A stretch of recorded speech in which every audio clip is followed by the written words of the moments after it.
మీ కాంగ్రెస్ వాళ్ళ టార్గెట్ కూడా మీరే? ఆబ్వియస్లీ ఉంటారు, అంటే అందరు లేరు, కార్యకర్తలంతా మన వైపే ఉన్నారు. ఇక చోటా మోటా కొంత ఇప్పుడిప్పుడే కొత్తగా పైసలు చూస్తున్న వాళ్ళు ఏంటంటే ఏదో హరీష్ గారు వేసే పీనట్స్ కి కొంతమంది, అందరు కాదు, ఒక ఏళ్ళ మీద లెక్క పెట్టచ్చు. కానీ మాలా కొట్లాడే వాళ్ళకి ఇయ్యండి అని ఎంత లొల్లి పెట్టినా, స్థానిక సంస్థ ఎలక్షన్స్ నేను గ్రౌండ్ లో తిరుగుతున్నా ఆల్రెడీ, చాలా వర్స్ట్ సిచ్యువేషన్ ఉంది సిద్దిపేటలో. దీన్ని మనం ఓవర్కమ్ చేయాలంటే సెలెక్టివ్ క్యాండిడేట్స్ కి ఇవ్వాలి. ఈసారి నేను ఆలోచన చేస్తున్నా, చూద్దాం మరి మనం కూడా ఏమైనా ప్రయత్నం చేద్దాం. ఎందుకంటే ఇప్పుడు సైనికులు లేనప్పుడు రాజే దిగాలి, జెడ్పీటీసీయా ఏదైనా పర్వాలేదు, ఏదో ఒకటి మనం కాంగ్రెస్ కి మన వంతు సహకారం. సుడా చైర్మన్ అడిగినట్టున్నారు కదా? సుడా చైర్మన్ అడిగితే వాడు ఉన్నాడు పక్క నియోజకవర్గంలోకి వెళ్ళి వస్తాడు, వీనికి ఇవ్వద్దు అంటున్నాట. అరే నాకు ఇస్తే మీకేం బాధ, నాకు ఇస్తే మీకు ఏం బాధ అంటే మైనంపల్లె ఇక నేను పేర్లు చెప్పా, నాకు ఇవ్వద్దు అని చెప్తుర్రట. ఆయన తిడుతున్నట్టు కదా మిమ్మల్ని, ఏదో బూతు పదంతో తిట్టినట్టు ఏదో, అదే ఏదో వీడియో వైరల్ అవుతుంది చూసిన. లెటర్ ఇచ్చినట్టు నేను మా కొడుకు ఎవరిదో లెటర్ ఇచ్చిన అంటే నర్సరీని తిడతానే ఇష్టం లేకపోతే ఎందుకు ఎవరికి పడితే వాళ్ళకి లెటర్లు ఇస్తే ఏం ప్రెసిడెంట్ ఒకటే చెప్తున్నాను. ఆయన ముందు కూడా అన్నాను, ఇట్లా చేస్తే బేకార్ కుప్ప అయిపోతుంది. చక్రధర్ గౌడ్ కాయలు ఇస్తారు అన్ని నెంబర్ వచ్చింది దొంగ, చక్రధర్ గౌడ్ కాయలు ఇస్తారు అన్ని నెంబర్ వచ్చింది దొంగ, చక్రధర్ గౌడ్ కాయలు ఇస్తారు అన్ని నెంబర్ వచ్చింది దొంగ. జోగిగొట్టే ముడకోడు కాంతి ఈ స్టెక్ల, జోగిగొట్టే ముడకోడు కాంతి ఈ స్టెక్ల, జోగిగొట్టే ముడకోడు కాంతి ఈ స్టెక్ల అని లెటర్ ఇచ్చింది.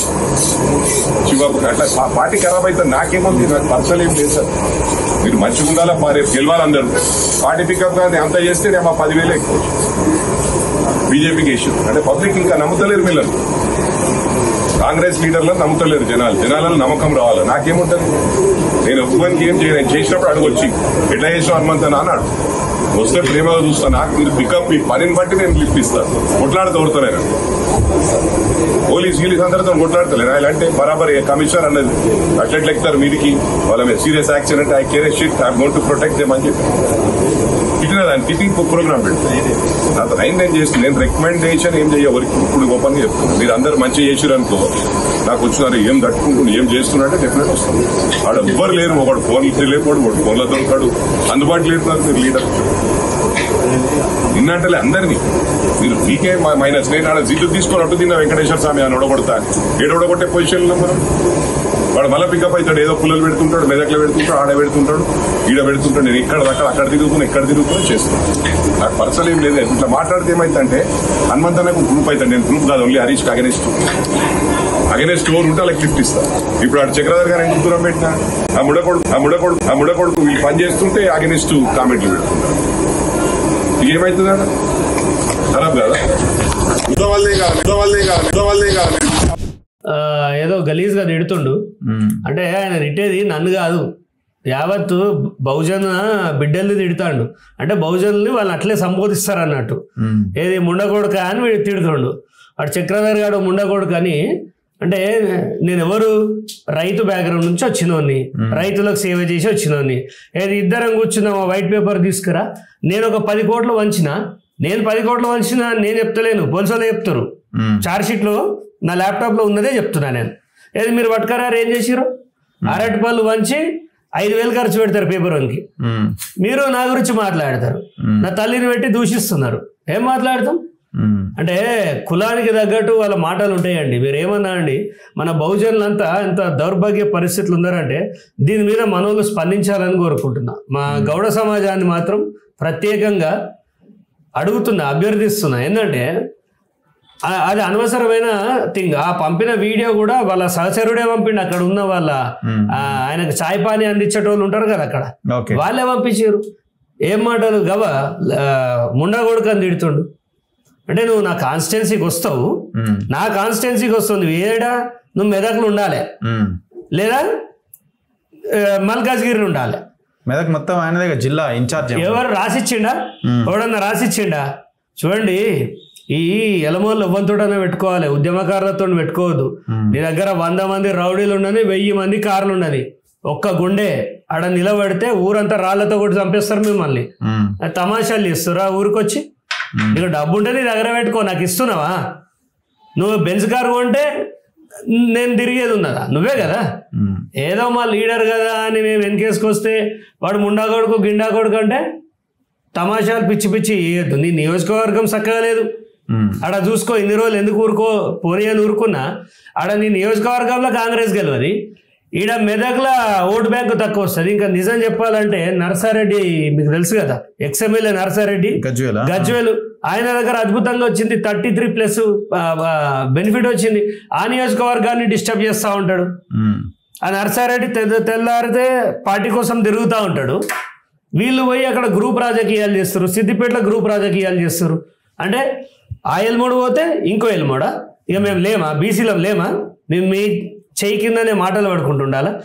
రగన్న ఇప్పటివరకు ఈ మాట ఎప్పుడు మాట్లాడలే. మా దగ్గర కూడా మాట్లాడడానికి భయపడతారు, చంపుతారు. పీకేదేమున్నది? ఎవరిని చంపుతాడు? అందరం బీసీలో ఒక్కడైతే మీ బట్టలు కూడా తీసి కొడతాం. తమాషాలు చేయొద్దు. నన్ను సస్పెండ్ చేయమని పోయి ఊకడ తిరుగుతావు. సస్పెండ్ చేస్తే చచ్చిపోతావే. దమ్మున్నోళ్ళం మేము నిలబడ్డ కాడే పార్టీ ఉంటుంది. సస్పెండ్ చేయమంటున్నారా? ఆయన మాటలు పట్టుకొని సస్పెండ్ చేస్తే ఆడ బీసీలు ఊకుంటారా అండి? రాహుల్ గాంధీ గారు ఏమంటారు, బీసీలు మనం ప్రాధాన్యత ఇవ్వాలని ఆయన చెప్తుంటే సస్పెన్షన్ ప్రాధాన్యత అయితే నేను పోయి రాహుల్ గాంధీనే కలుస్తాం. మరి వారం రోజులు నిరాహార దీక్ష ఎత్తవాలి ఇంటి ముందట. మరి సస్పెన్షన్ ఎందుకని? నిజాలు మాట్లాడే వాళ్ళని ఉంచుకోవాలి. అదే మాట ముండకొడకాన్ని నోడన్న తిడితే నువ్వు ఊరుకుంటావా? ఎలా దూషిస్తాడు? నీ మోచేతి నీళ్ళు తాగేటోడు పడతాడేమో కానీ ఇది పోరాడే గుండె. జైలుకు పోయి వచ్చినాం. మీలక ఎవరిని కాళ్ళు మొక్కలే, అధికారంలో ఉన్న కాళ్ళు మొక్కలే. నేను ఏ రోజు కాలు మొక్కేది కాదు, మేము రాజ్యాధికారం ఏళ్తామని ముందటికి వచ్చినాం. నా ఇష్యూ కూడా ఆ రోజు వరదలప్పుడు మీరు మా వీడియో చూసే ఉంటారు. వరదలు వచ్చినప్పుడు మేము మల్కాజ్గిరిలో రిపోర్ట్ చేస్తున్న క్రమంలో అప్పుడు నేను తొలి వెలుగులో ఉండే. మైనంపల్లికి నాకు గొడవ అక్కడే కదా. సో అప్పుడు కూడా అక్కడ ఉన్న ప్రజల్లో ఒక వ్యక్తి తిట్టిండు, కాకపోతే నేను పేరు పెట్టి తిట్టలే. ఓవరాల్గా పొలిటికల్ లీడర్స్ ఇట్లా ఉన్నారు అని ఒక బూత్ మాట మాట్లాడిండు. అది దీన్ని ఆయన తీసుకొని నన్ను అన్నాడు, మా అమ్మని తిడతారా అని పెద్ద గొడవ చేసిండు. ఇప్పుడు మిమ్మల్ని డైరెక్ట్గానే అనేసిండు కదా. ఇక మరి దీనికి పార్టీ ఏం సమాధానం చెప్తుంది? మరి బీసీలు అందరినీ ముండగొడుకులు అంటారా, ఎల్మోళ్ళు? మరి అది చెప్పాలి ఖచ్చితంగా. ఎందుకంటే 4 ముచ్చట్లు పెట్టిండని తీర్మానం వల్ల నన్ను సస్పెన్షన్ వాడేసిరు కదా. మరి మేము బీసీలంతా ఐక్యమవుతున్న సందర్భంలో చక్రధర్ ఎవడు రైతుల కోసం పనిచేసిండు, ఎవడో మీ ఎల్మోడో 4 కేసులు పెట్టగా నేను దొంగ నిర్ధారించారు. ఇవాళ కోర్టు చెప్తుంది చక్రధర్ గారు కాదని, సమాజం చెప్తుంది. 17,000 ఓట్లు పడ్డాయి అన్న నాకు. 17,000 ఓట్లు హరీష్ రావు మీద పడడం గొప్ప. మరి అప్పుడున్న కాంగ్రెస్కి 23,000 పడ్డాయి. అంటే నాకంటే ఒక పార్టీకి 6,000 పడ్డాయి. అంటే నేను ఎంత సమర్థుందో మీరు ఆలోచించాలి. అలాంటి ప్లేస్లో ముఖ్యమంత్రి గారు నాకు గనక ఛాన్స్ ఇస్తే అద్భుతంగా పనిచేస్తాయి. ఇలా లక్ ఏంటంటే వివేక్ గారు వచ్చారు మాకు. ఆయన సామాజిక వర్గం నుంచి వచ్చిన వ్యక్తి, ఇన్ఛార్జ్ మినిస్టర్. వారు వచ్చిన తర్వాత ఆయన ఎడ్యుకేటెడ్, ఆయన అండర్స్టాండింగ్, ఆయన వల్ల మాకు న్యాయం జరుగుతుందని మేము అనుకుంటున్నాం. ఇట్లా మాట్లాడినప్పుడు అలా చక్రధర్ పార్టీకి వ్యతిరేకం మాట్లాడుతుండని ఎవడన్నా వీడియో పట్టుకొని వస్తే ఫుల్ ఇంటర్వ్యూ చూడండి మీరు. వెనక ముందు చూస్తే అర్థం కాదు. కష్టపడి పని చేస్తున్నాం కాబట్టి మాకు ఈ బాధ ఉంది మనసులో. అవుట్ సోర్సింగ్ పైసలని జాబులలో పైసలు కొట్టేసాడు, సెటిల్మెంట్లు చేసాడు. ఇవి మాకు చేత కావు. చేతనైతే అసలు నేను ఈ మన తొలి వెలుగులో కూర్చొని ఇంత ధైర్యంగా మాట్లాడా. ఫస్ట్ నాది ఒక్క ఫ్రాడ్ ఏదన్నా ఉంటే పట్టుకొని రండి చూపిస్తా. వీళ్ళకి అనుకూలంగా లేను, వీళ్ళు చెప్పినట్టు సెటిల్మెంట్లు చేస్తలేను. ఉద్యమాల బిడ్డ పనికిరానోడు మనకి, ఇదంతా ఎరుపు జెండా పట్టుకునేటట్టున్నాడు వీడు, వీళ్ళంతా సెటిల్మెంట్ బ్యాచ్ ఉన్నది. చాలా బాధ, మా తల్లిని తిట్టిండని చాలా బాధపడ్డా నేను. దీనికి సిద్దిపేటలో తగిన ఆన్సర్ చెప్తా. నేను వచ్చి నిలబడతా, మల్కాజ్గిరిలోనే నిలబడు, మెదక్లోనే నిలబడు. ఇప్పుడు చెప్తున్నా, సిద్దిపేటలో అది 2 అయినా నియోజకవర్గాలు 1 అయినా చక్రధర్ నిలబడతాడు ఎప్పటికీ. 3 ఏళ్ళు ఎట్టి కష్టం చేసి కుటుంబాన్ని బయటేసుకున్నాం. డబ్బుల మీద కూర్చుందానికి ఎన్ని మండలాలను చెప్పమనండి, ఎంత సంఖ్య పబ్లిక్ ఉన్నారు చెప్పమనండి. ఆడ యాదగిరి పోతే నరసింహులు అంటాడు, నరసింహులు పోతే యాదగిరి అంటాడు. నీవు పేర్లే గుర్తుకు లేవు. ఇట్లాంటి బంద్ చేయాలి. ఏదో 4 రౌడీ షీటర్లను పెట్టి ఇవన్నీ చూసి వచ్చినాం. ఈ పిల్ల కథలు మా దగ్గర చెప్పొద్దు. ఇప్పుడు మైనంపల్లి హరీష్ వాళ్ళిద్దరి మధ్య గొడవ ఉంది కదా, మాకు తెలియదు, మేము చూడలే గొడవ. ఎందుకు? వాళ్ళు బీజేపీలో ఆఫీస్ లో అదే మన అన్న చూడండి, క్యాంప్ ఆఫీస్ మీద అటాక్ ఇవన్నీ ఆయన హయాంలో ఎవరు క్యాంప్ సురేఖక్క మురళీ అన్న వాళ్ళ హస్బెండ్ మురళీ అన్నకి నేను రిప్రజెంటేషన్ ఇచ్చిన, కలెక్టర్కి రిప్రజెంటేషన్ ఇచ్చిన, అన్ని ఎవిడెన్స్ నేను ఏం చేసినా పేపర్లో వేస్తా. అది అక్కడ కట్అవుట్ ఉంది, హరీష్ ఉంటే పర్వాలేదు, వాళ్ళ మామ తీసి సీఎంది పెట్టాలని 8 నెలలు తిరిగిన. 8 నెలలు తిరిగితే ఈ హరీష్ గారికి మనసున పట్టక మారాలని కొంతమంది పీకేసుకోర్రా అని చెప్పిండు. ఇక వాళ్ళు దాన్ని ర్యాలీ తీస్తే ఎక్కడికి వెళ్ళి తీయాలి, హరీష్ రావు ఇంటి ముందటికి వెళ్ళి తీయాలి. నేను బీజేపీలో ర్యాలీ తీసిన స్వచ్ఛందంగా 4,500 మంది వచ్చారు ఆ టైంలో. హరీష్ రావు ఇంటి గేట్ల ముందర పోలీసు వాళ్ళు నిలబడ్డారు భయానికి, గేట్లు వీక్ వస్తామని. అది కదా మనం వాని ఇంటి ముందటికి వెళ్ళి ఒక ఊరవతల కొమ్మటి చెరుకానికి వెళ్ళి పోయి వాడిని పీకేస్తాం గీకేస్తాం అంటే ఎవడు నమ్ముతాడు? ఎక్కడ కానీ చక్రధర్ ఎక్కడ కూడా 20 కార్లతో ఓడండి కాన్వాయ్. ఎందుకంటే పొల్యూషన్ క్రియేట్ చేయొద్దు, ఫస్ట్ పబ్లిక్ న్యూసెన్స్ చేయొద్దు. మనం ఏ కాజ్ కోసం పోతున్నామో అది ఇంపార్టెంట్. వీళ్ళు వస్తారు 100 కార్లు, కారుకి 2 ఉండరు, 100 కార్లు వస్తాయి. ఎవరిని సిద్దిపేటని ఏం చేద్దాం అనుకుంటారు? సిద్దిపేటలో నేను బతికున్న రోజులు అక్కడ ఎవరి ఆటలు సాగనీయ. హరీష్ని రానిచ్చే తప్పు చేసిర్రు అప్పుడు. ఏదో కేసీఆర్ ముఖం చూసి ఓకే అన్నాం. ఇలా కేసీఆర్ని ఎవరు దేక్తలేడు, ఇక హరీష్ రావు అయ్యేది లేదు పోయేది లేదు. ఆన్ రికార్డ్స్ చెప్తున్నా అన్న, నెక్స్ట్ ఎలక్షన్స్లో సిద్దిపేట కొట్టి చూపిస్తాను ఖచ్చితంగా. ఆడ ప్రజల ఒక్కొక్కరు భూములు ఓడగొట్టుకున్నారన్న. మీరు మొన్న మల్లన్న సాగర్ చేసిరు చూడండి, అక్కడ నేను కూడా తిరిగిన R&R కాలనీలా. అదే దుస్థితి మల్లన్న సాగర్ దుస్థితే రంగనాయక సాగర్లో ఉందన్న. మీరు వచ్చిర్రు కానీ ఆ రోజు కొంతమంది భయపడి, ఇది పెద్ద ఛానల్ కదా, జర వాళ్ళ మొహాలు ఎక్కువ కనిపిస్తే మళ్ళీ టార్చర్ పెడతారని చెప్పేసి ఎవరు రాలే అంట. తర్వాత చెప్పిర్రు. అది అక్కడ ఇంకా భయంలోనే ఉన్నది. అదే దయచేసి ముఖ్యమంత్రి గారు ఆలోచించాలి. ముఖ్యమంత్రి ఇంకా సిద్దిపేట మీద ఫోకస్ చేయలేదు. సిద్దిపేటని ఎందుకు గాలికి వదిలిపెట్టిరు కదా, నాకు వదిలిపెట్టుండబ్బా, నేను చేస్తా పని. ఒకడు వచ్చి నేను చేస్తా అంటే వాడికి ఇవ్వాలి. ఇప్పుడు సపోజ్ నేను జెడ్పీటీసీకి నిలబడతా అని స్టేట్మెంట్ ఇచ్చిన అనుకోండి, ఆడ నాకు టికెట్ రాదు.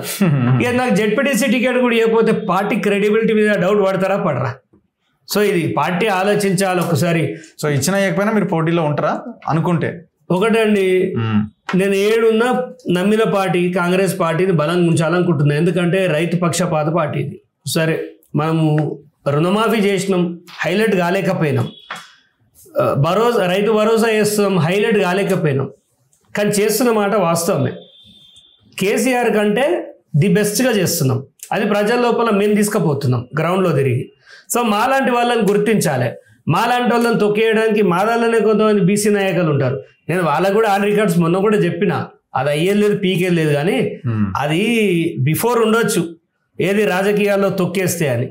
నువ్వు తొక్కితే నిన్ను తొక్కేటోడు వస్తాడు. ఇప్పుడు కొండా సురేఖని మెదక్ ఇన్ఛార్జ్ నుంచి తొలగించడానికి కారణం ఏంటి? అది ఆఫ్ కోర్స్ ఉత్తమ్ కుమార్ రెడ్డి కోమటిరెడ్డిని కూడా అదే అంటే వారికి ఆరోగ్యపరంగా కానివ్వండి, వాళ్ళు ఒక లేడీ అయ్యుండంత ట్రావెల్ చేయాలంటే ఆమెకి ఇబ్బంది. మళ్ళీ సిద్దిపేట లాంటి ప్లేస్ ఆమెకు అప్పచెప్పడం కరెక్ట్ కాదు. ఎందుకంటే మా దగ్గర అంతా ద్వంద్వ వైఖరి ఉంటుంది. ఆమె స్ట్రైట్ ఫార్వర్డ్ గా మాట్లాడుతుంది. సో అక్కడ వారికి ప్రెషరే అవుతుంది. సో వారు ఇప్పుడున్న పరిస్థితిలో వివేక్ గారిని దించుదాము, ఆయనకు అక్కడ నాలెడ్జ్ ఉంది, ఆయన మేనేజ్ చేస్తాడని ఇవ్వడం జరిగింది తప్ప ఆమె నేను తక్కువ చేసినట్టు కాదు. Anyway thank you very much. Thank you అన్న, థ్యాంక్ యూ వెరీ మచ్. ఇది చక్రధర్ గౌడ్తో స్పెషల్ ఇంటర్వ్యూ. చూస్తూనే ఉండండి మన తొలి వెలుగు.